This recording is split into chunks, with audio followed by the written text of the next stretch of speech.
Hello, my name is Andy and I am the Village Idiot. I'm armed with a car and a GoPro and an unhealthy amount of time on my hands. I'm using that time to attempt to visit every civil parish in England.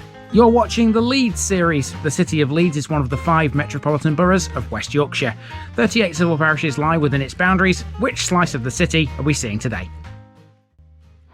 Welcome back to Leeds, everybody. Now, 7 days ago you saw me just up there beyond where this guy is walking across the road at a little bridge on the border between this place and Bardsey cum Rigton. And all I've done is I've moved a little way up the road and parked in Chesinc Grange off to the left here, and we're going to go for a walk around this place now.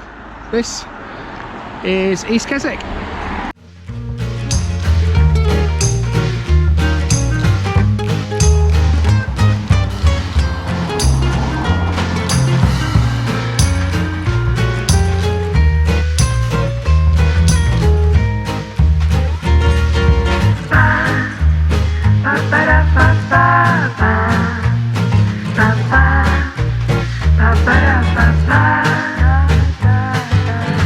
This Leeds video is sponsored by Past Days, a family history blog by June Terrington. You'll find her link in the description. Here's my disclaimer for people who may be watching me for the first time. I say things as I would in my native accent and dialect. As a result, I may not pronounce things in the same way as the locals do. Remember, I'm a visitor. It's impossible to know everything. Leave me a comment, spin me a like and bash that subscribe button. Let's get to today's parish video. East Keswick is a village lying some 4 miles southwest of Wetherby within the City of Leeds. It's a beautiful little parish bounded by the River Wharfe and it's full of Old English charm. East Keswick is mentioned in the Domesday Book in the forms Chesinc and Chesing. The name literally means cheese farm, deriving from the Old English word cēse, which means cheese. It's thought to be named East Keswick to distinguish it from other places nearby with Keswick in their name, such as Dunkeswick. Its 12th century form was Estkeswyck.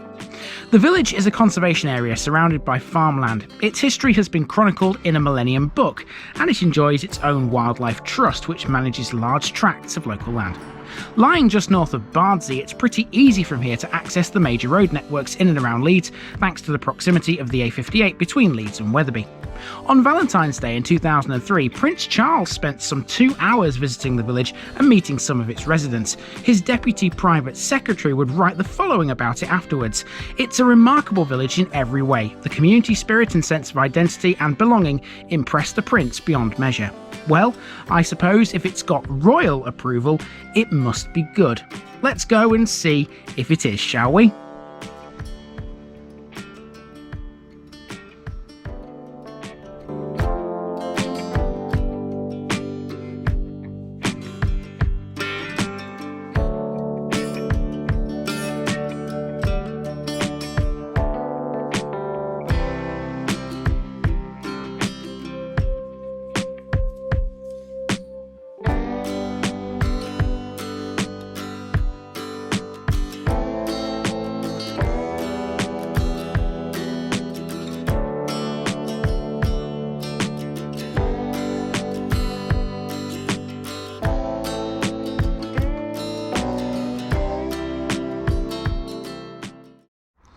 We start and end at this pub, the Duke of Wellington, situated at the lower entrance to the village. It has a restaurant which opens in the evenings for dinner and on Sundays for a traditional roast.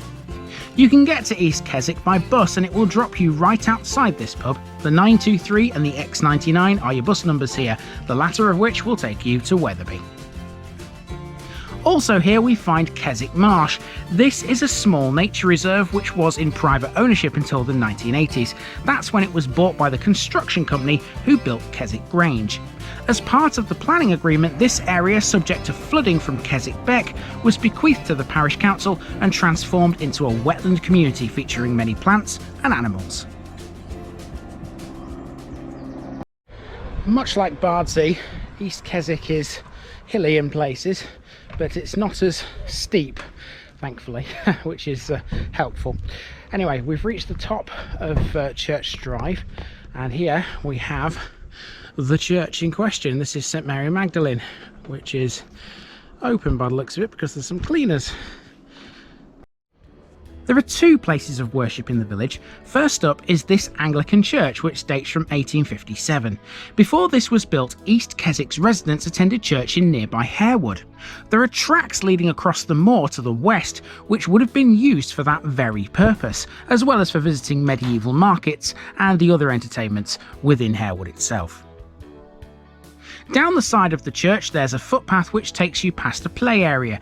This part of the village is called Carr Green, and that playground is open daily from 8 AM until dusk.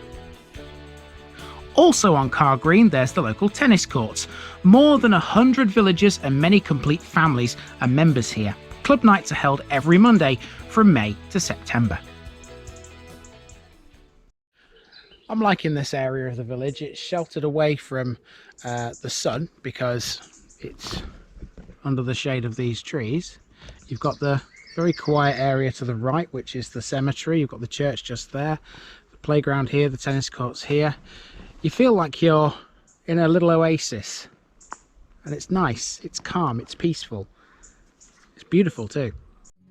The next part of the route follows a footpath to Moor Lane. I've no idea what this building was, but it looked kind of cool. It's situated on the footpath itself. Moor Lane is an important road to East Keswick. It's where a moated house once stood, and it's where the Mohawk family once lived. They were lords of the manor in the mid-12th century. There's hardly anything left of that moated site now. This building is East Keswick's former school, which closed in 1990. The village used to have at least 4 schools during the second half of the 19th century, 2 of which were boarding schools. In fact, at the end of the 19th century, East Keswick was a thriving place. There were 400 residents, mostly farmers, but there were many more trades here, like shoemakers and stonemasons too.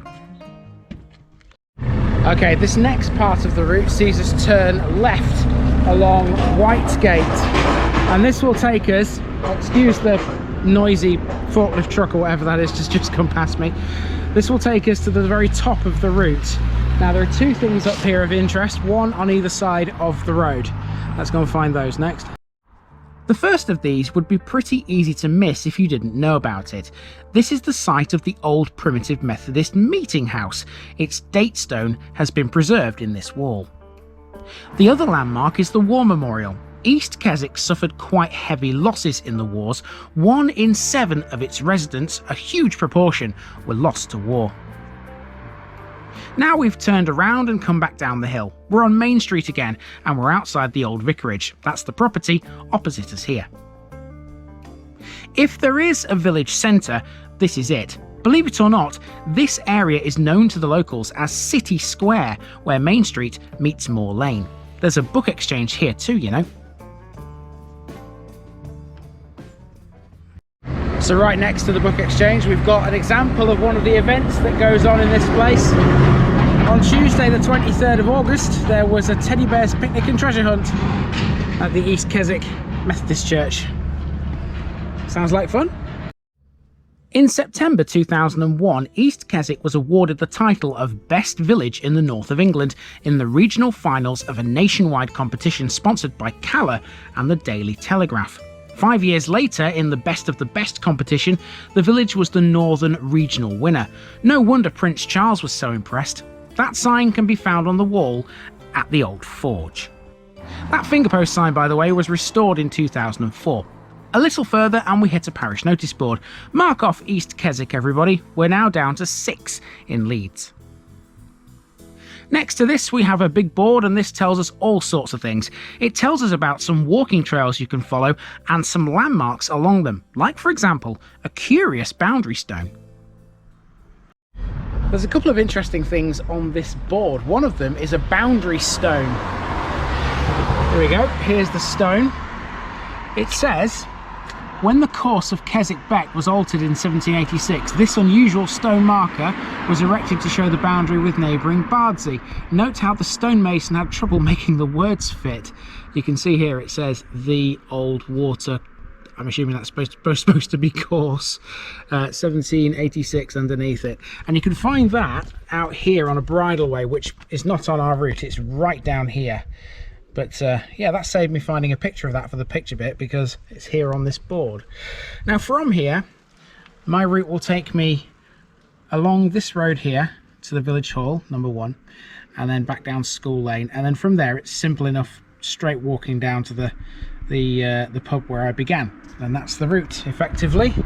But I will take some pictures of this board because there's some other things on here that I haven't covered, haven't talked about. So yeah, interesting piece of literature this. Here then is the current Methodist chapel, which dates from 1891. This was dedicated to Joseph Lawrence when built, as he founded a preparatory college for Methodist clergy in the village. Next is the second of East Keswick's 2 pubs. This is the Old Star, which is much more of a drinker's pub and features traditional pub games. A third pub, the Traveller's Rest, has now closed down. The village's post office also closed down in the mid-2010s, but this vital service is still retained here. 2 days a week it operates from the village hall, located right at the end of School Lane. Also on School Lane we've got some industrial history. This building was originally a Methodist chapel before becoming a flour mill. There's some evidence that cloth making was a thing here too. At the end of School Lane is Pure Indulgence. This is a beauty salon at Laurel Bank on Main Street, offering a wide range of manicures, pedicures, waxings and facial treatments.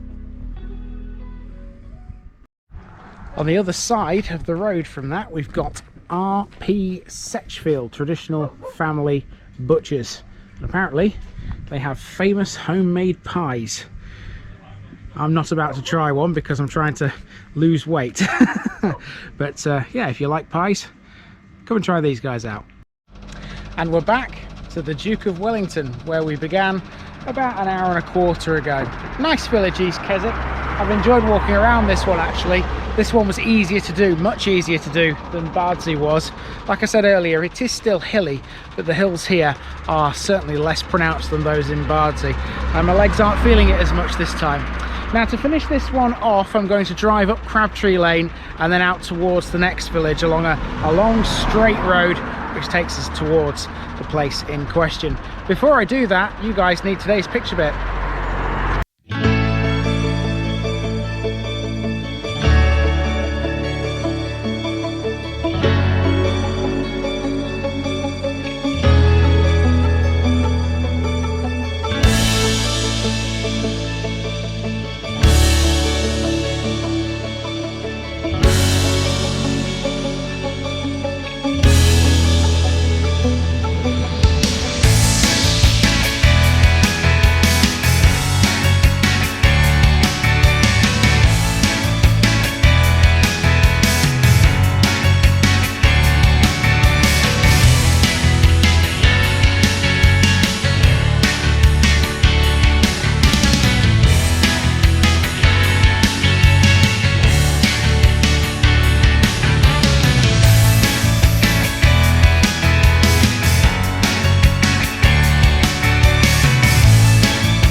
To finish, we're driving up Crabtree Lane.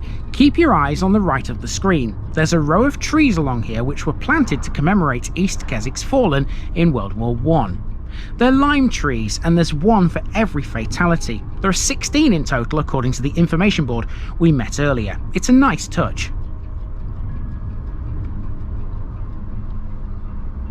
Remember earlier when we mentioned the Traveller's Rest? Well, after lying derelict for several years, the Traveller's Rest is now a children's nursery, and we're going to pass it next on the A659. We've also just passed East Keswick Plant Centre, which, as you might have guessed from the name, is a garden centre.